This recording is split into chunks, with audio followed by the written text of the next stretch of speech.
Сәлем достар, бүгін сіздермен бірге сүзбелі пирогын дайындаймыз.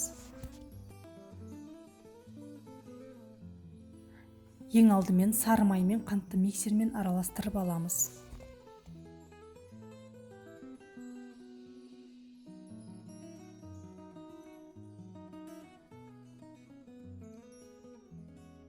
Оған бір жұмыртқа қосып, тағы да миксермен араластырамыз. ұн мен разрыхлительді араластырып массамызға салып, оны біркелкі қамыр болғанша қолмен илеп аламыз.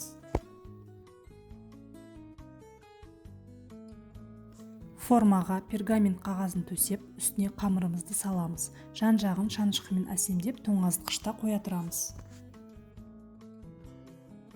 Ендігі кезек начинкасы: сүзбеге қант, жұмыртқа және сметанамызды салып, миксермен жақсылап араластырамыз.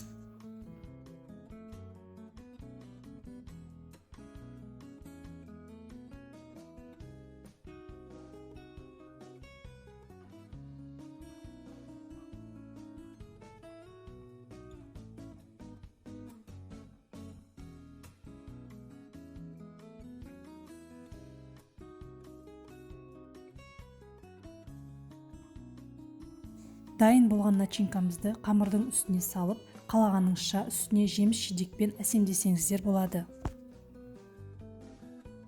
180 градуста қызып тұрған пешке 30-40 минуттай пісіріп аламыз.